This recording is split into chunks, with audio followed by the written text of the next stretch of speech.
आज 16 पूजा आरंभ माँ महामाया जाऊँगी तापर छह भौणी की निमंत्रण देती महामाया आसबे।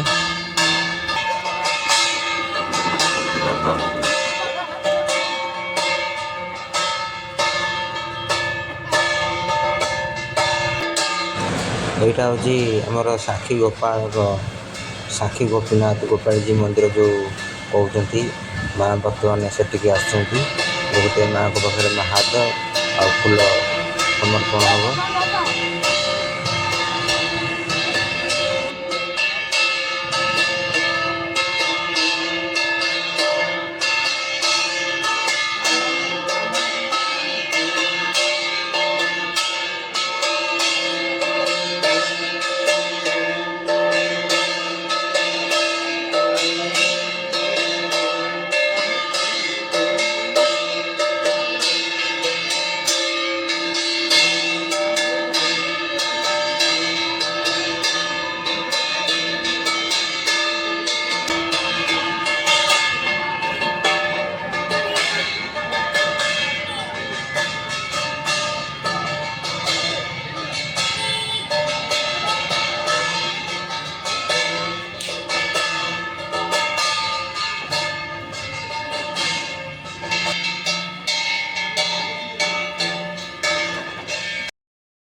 এই ଜାଗାଟା ଯେଉଁ ଦେଖୁଛନ୍ତି এই ଜାଗାଟା ହେଉଛି ଜଗନ୍ନାଥଙ୍କର ଅଜାଙ୍କ ଘର, ଯେଉଁ ସିଦ୍ଧ ବକୁଳ କୁହନ୍ତି। ଏଠୁ କାଠ ଯାଏ ରଥରେ। ଏଠି ଦେଖୁଥିବେ ଯେଉଁ ବୁନ୍ଦାବୁନ୍ଦି ଅଛନ୍ତି, ସେମିତି ବୁନ୍ଦାବୁନ୍ଦି ଆପଣମାନେ କେଉଁଠି ବି ଦେଖିନଥିବେ। ଆଉ ତା ମଝିରେ ବି ଅଛି ଗୋଟେ ଅଁଳା ଗଛ, ଦେଖୁଥିବେ। ମୁଁ ଲାଇଟ୍ ଟିକେ ପକାଉଛି, ଅଁଳା ଗଛ ବି ଅଛି, ଏମିତି କେଉଁଠି ବି ଦେଖୁନଥିବେ। ମୁଁ ତ ଜାଣିନି, କିନ୍ତୁ ମୁଁ ନନାକୁ ପଚାରେ। ନନା କୁହନ୍ତି ଯେ ଏଇ ଜାଗାରେ ବନଦୁର୍ଗା ଅଛନ୍ତି। ବନଦୁର୍ଗା ବି ମାଆଙ୍କର ଜଣେ ଭଉଣୀ। ମା ମାଇ ସାହି ଆମର ଥିବ ଇତିହାସ। କାଲି ଅମର ବୋଧେ ଆସିଯିବ।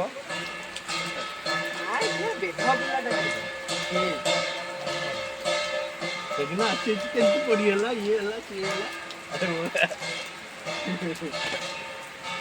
ଗୋଟେ 6 ରାଉଣ୍ଡ ଆଣିବ ମାଉଜର, ଡାଇରେକ୍ଟ ଲୋଡ୍ କରାହେ ଦବ 2 ରାଉଣ୍ଡ ପୁରା ଏପଟରୁ ସେପଟ ହେବ। ଏତେବେଳକୁ କାମ ସାର ବି ଆଣିଦଣି କି ନାହିଁ। ଅଛନ୍ତି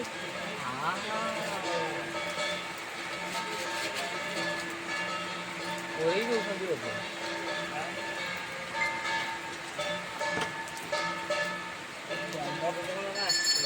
ଆଇଛି ନା ସାଇକେଲ ଯାଇଛି, ଯାଇଛି। ତମ ତ ଆସିବୁନି, କିଏ ଆସିବ?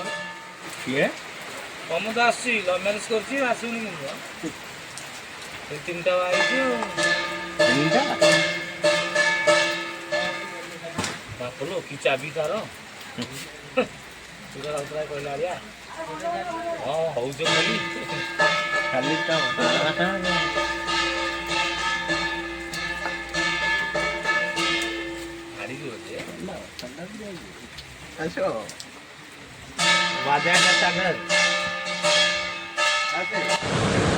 ଆଉ ଗୋଟେ କଥା, ମାଆଙ୍କର କିମ୍ବଦନ୍ତୀ ଅଛି।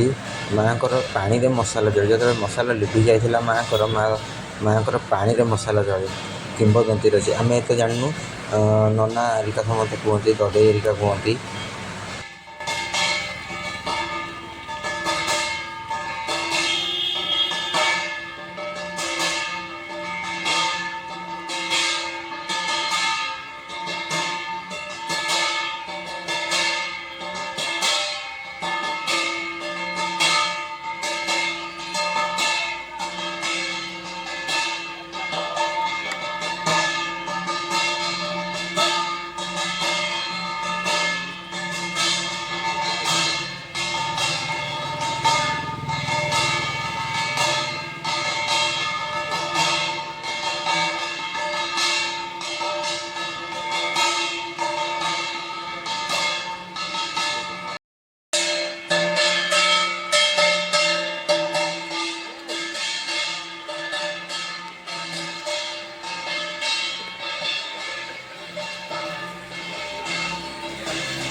ଚଉରାଟା ଆପଣମାନଙ୍କୁ ଦେଖାଉଥିଲି, ସେ ଚଉରାଠି ମା ବନଦୁର୍ଗା ଅଛନ୍ତି। ସେଥିପାଇଁକା ମାଆଙ୍କର ଇଏ ହେଲା ଶେଷ ଭଉଣୀ ମା ବନଦୁର୍ଗା। ଏଠି ପନ୍ତି ହେଇ ମା ମହାମାୟା ବନଦୁର୍ଗାଙ୍କୁ ନିମନ୍ତ୍ରଣ କରି ନେଇକି ଯିବେ। କାଲିଠାରୁ ମା ମହାମାୟା ଷୋଳ ପୂଜାରେ ବସିବେ। ଆରମ୍ଭ ହେବ 16 ପୂଜା ମାଆଙ୍କର। ତାପରେ ଦଶହରା ପଦାକୁ ଆସିବେ।